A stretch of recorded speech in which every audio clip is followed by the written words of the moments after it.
bonjour. Merci d'être notre invité aujourd'hui. S'abstenir ou voter contre, ça n'est pas choisir la paix, c'est choisir la défaite. Voilà ce que disait Emmanuel Macron jeudi soir. Il se trouve que cette semaine, lors d'un vote à l'Assemblée, la France insoumise a voté contre le soutien à l'Ukraine. Est-ce que, dans ces conditions, selon les critères d'Emmanuel Macron, vous avez choisi la défaite ?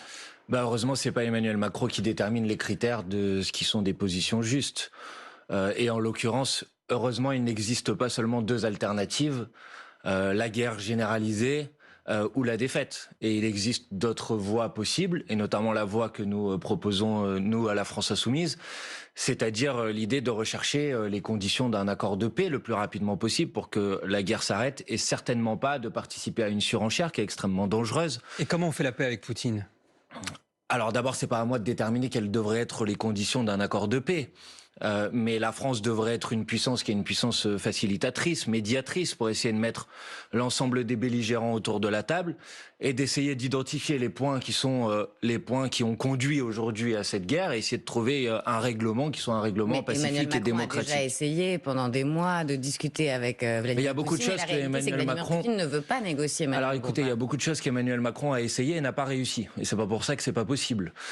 Premièrement. Deuxièmement, moi j'écoute le président de la République à la télévision, mais je l'écoute aussi quand il nous reçoit, nous les responsables de formation politique. C'était le cas jeudi dernier, et à cette occasion, il nous a appris que la Russie était favorable à un cessez-le-feu. Donc si la Russie est favorable à un cessez-le-feu, ça veut dire qu'il existe une fenêtre de négociation pour faire en sorte qu'on puisse identifier encore une fois les points qui sont des points de conflit et essayer de les régler. Sur ce point, Vladimir Poutine, ce sont ses éléments de langage, c'est son argumentaire. Il ne cesse de dire qu'il est pour un cessez-le-feu, mais la réalité, c'est qu'il ne veut pas vraiment négocier, ou alors à ses conditions. En décembre encore, Vladimir Poutine disait qu'il fallait dénazifier l'Ukraine, la neutralité de l'Ukraine, et que ce n'est qu'à cette condition qu'il arrêterait. Madame, moi je n'ai aucune sympathie pour Vladimir Poutine et son régime. Mais à partir du moment où vous voulez créer les conditions d'un accord de paix, vous devez essayer d'écouter, d'entendre ce que disent les deux belligérants. Et il est normal, il est compréhensible, c'est toujours comme ça que ça fonctionne, que chacun parte avec son point de départ dans la négociation. Personne va dire oui, je suis prêt à abandonner telle revendication ou telle revendication. Je pense que toute autre solution que celle qui consiste à rechercher les conditions d'un accord de paix est extrêmement dangereuse. Je voudrais que les gens qui nous écoutent le comprennent. Chaque jour de guerre supplémentaire, c'est des populations civiles et des populations ou des forces militaires ukrainiennes qui meurent.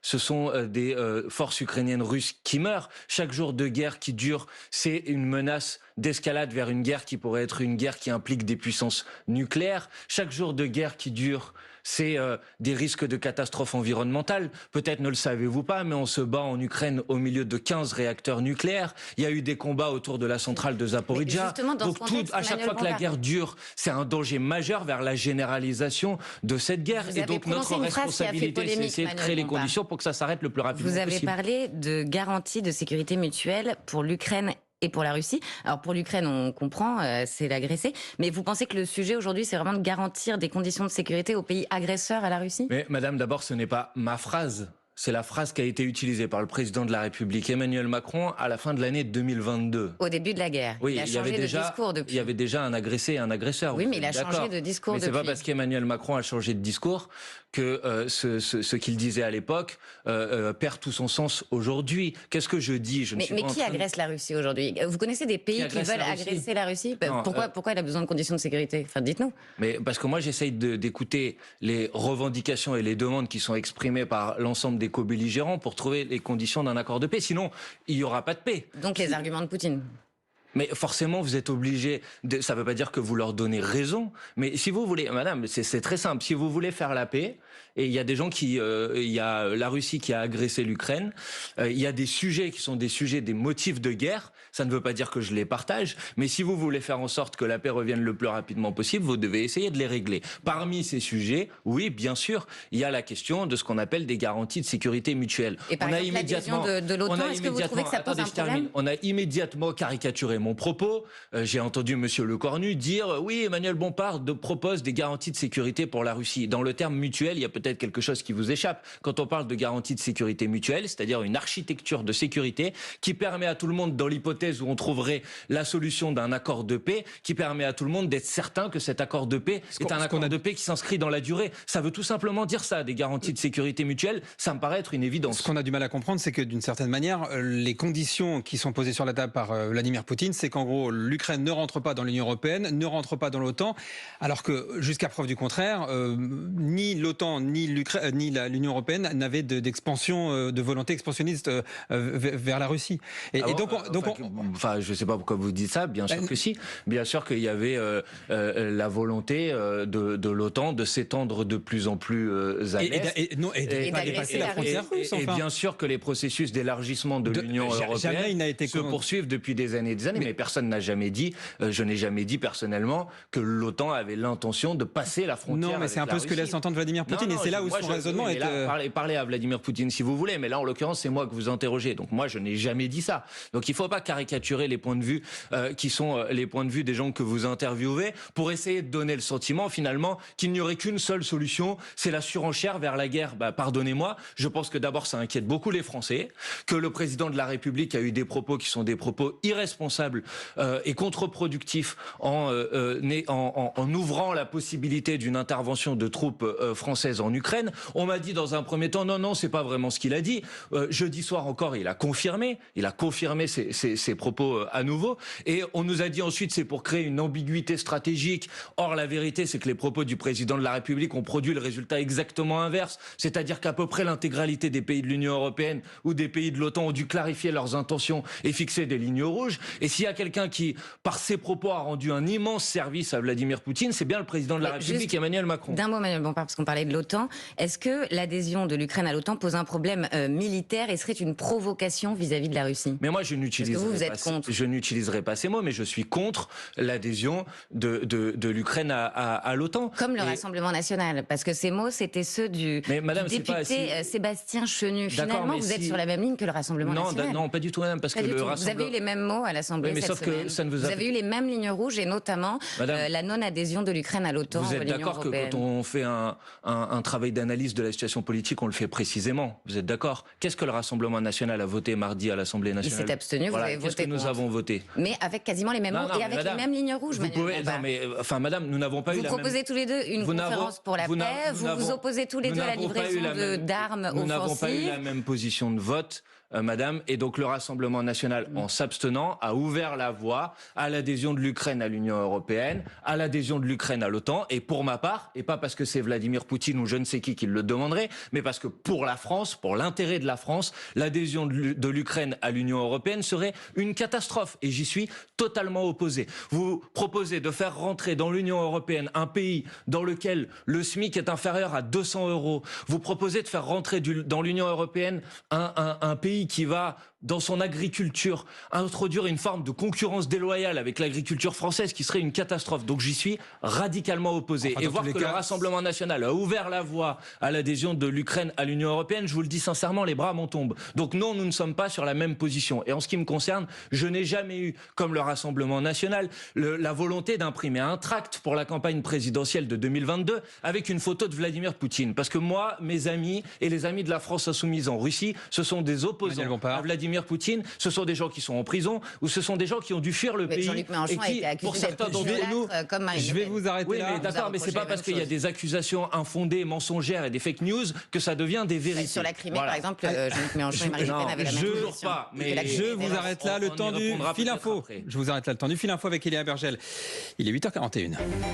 Le SNPDEN, premier syndicat des chefs d'établissement, déplore sur France Info une situation complexe et dramatique. Une enquête ouverte par le parquet de Dijon. Un élève a menacé sa principale avec un couteau hier dans un collège de Chenôve. L'adolescent de 15 ans a été placé en garde à vue. La piste terroriste est exclue à ce stade. Le Conseil de l'Europe se dit profondément préoccupé par la surpopulation carcérale en France. Le taux frôle les 150% et ne cesse d'augmenter. Le Conseil de l'Europe demande à Paris de revoir sa stratégie.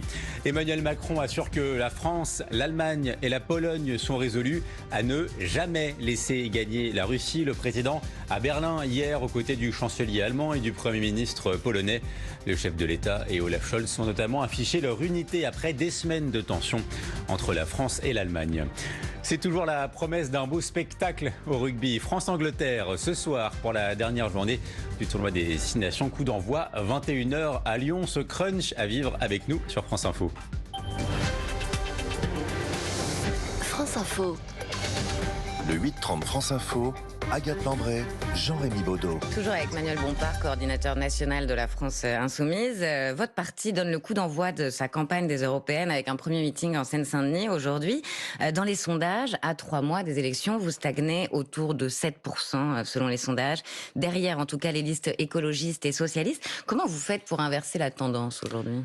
D'abord, ça dépend des sondages, mais je ne vais pas contester le fait que si effectivement l'élection européenne se traduit par le fait qu'une grande partie de la population ne se déplace pas pour aller voter, alors oui, le résultat sera difficile pour nous. Et à l'inverse, je dis aux gens qui nous écoutent, si vous vous emparez de cette élection, si vous utilisez votre bulletin de vote pour envoyer un message très clair, un message qui dit que l'après Emmanuel Macron commence maintenant, et que la question qui nous est posée, c'est de savoir si face à la dégénérescence du macronisme à laquelle on assiste aujourd'hui, l'alternative se trouve à l'extrême droite ou l'alternative se trouve à gauche, autour de la liste de la France Insoumise que nous avons présentée à cette élection européenne. Il faut donner de la force à cette liste-là. C'est ça l'enjeu des élections européennes. Vous faites bien de parler d'élections européennes et de liste européenne, parce que les arguments que vous avancez là ressemblent à des arguments d'une élection nationale.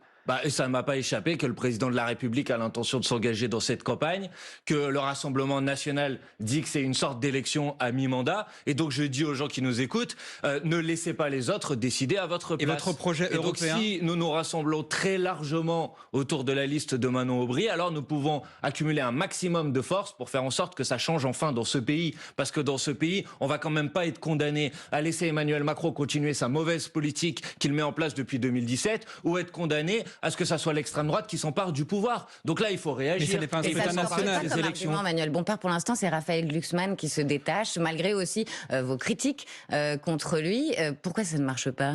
Mais l'élection n'a pas eu lieu, je crois. Donc moi, pour l'instant, comme vous l'avez dit, la France Insoumise lance sa campagne. C'est le début de notre campagne. Nous n'avons pas commencé notre campagne pour l'instant. Et nous avons l'intention, effectivement, de faire le résultat maximum. Maintenant, vous voulez qu'on parle des questions européennes. Je n'ai pas de problème à en parler.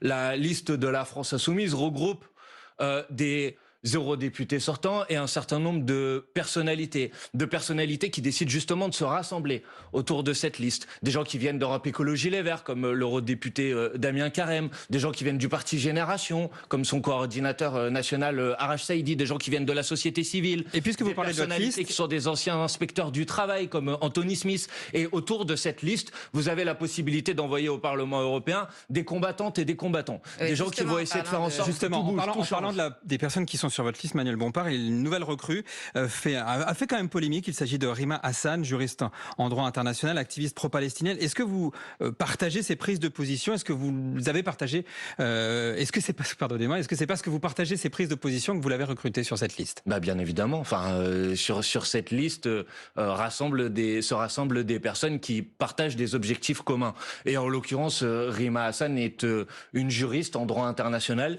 C'est une spécialiste de la question des camps de réfugiés. Vous savez que la question de l'immigration est une question majeure aujourd'hui, puisque avec le soutien du Parti socialiste européen, de M. Glucksmann, de la droite, de M. Bellamy, des macronistes, a été adopté au Parlement européen un pacte asile et immigration qui est une catastrophe. Donc c'est une personnalité qui va pouvoir apporter beaucoup sur ce sujet. On l'entend et c'est une personnalité, attendez, je termine, et c'est une personnalité qui va effectivement porter dans cette campagne l'exigence d'un cessez-le-feu à Gaza. Parce qu'on ne peut pas rester indifférent face au fait que vous avez eu en 4 mois plus d'enfants qui sont morts à Gaza qu'en 4 ans dans l'ensemble des conflits internationaux. Donc oui, c'est une fierté de porter avec Rima Hassan au cœur de la campagne européenne cette exigence. Oui, il faut se bouger, il faut que le génocide en cours à Gaza s'arrête le plus rapidement possible. La France ne fait rien, l'Union européenne ne fait rien. Et donc en envoyant Rima Hassan et les eurodéputés de la France Insoumise au Parlement européen, vous allez avoir des voix qui vont prendre position, qui vont se battre, par exemple pour suspendre l'accord d'association entre l'Union européenne et Israël,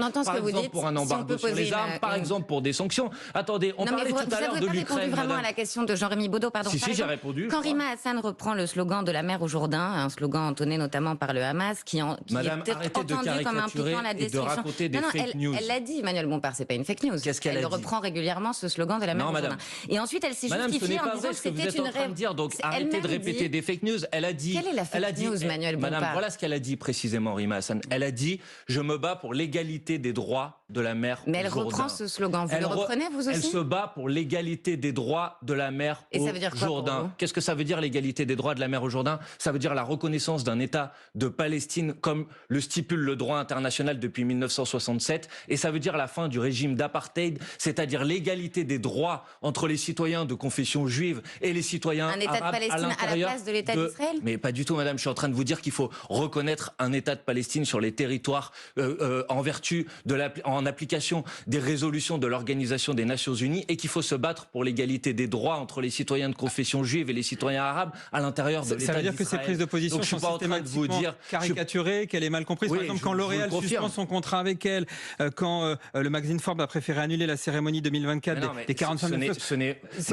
tout ça, c'est une construction et ces propos n'ont pas fait polémique, au minimum ambigu. Mais c'est une personne brillante et justement parce qu'elle porte ces exigences d'un cessez-le-feu à Gaza, elle se retrouve confrontée à une forme de cyberharcèlement permanent. C'est pas pour ça, c'est parce qu'on lui a demandé si le Hamas menait une action légitime et elle a répondu vrai. Attendez, je te réponds d'abord à cette question. On peut rétablir les faits quand même. Sinon, je ne peux pas répondre à toutes les questions si vous en posez 3 en même temps. Le magazine Forbes a identifié Rima Hassan parmi les 50 femmes les plus influentes dans le monde. C'était ça le sens de ce classement. Et immédiatement, il y a eu une campagne de cyberharcèlement qui s'est montée contre elle. Qu'est-ce qu'on lui reproche ? On lui reproche de porter la voix de la paix, comme on reproche d'ailleurs à un certain nombre de personnalités ces derniers mois qui sont caricaturées, insultées, qui ont été cyberharcelées. Ça a été le cas aussi des députés de la France Insoumise. Donc oui, je suis fier qu'elle porte ses propositions et qu'elle porte cet engagement à nos côtés. Et je voudrais que les campagnes de dénigrement contre elle sur la base de fausses informations et de fake news s'arrêtent immédiatement.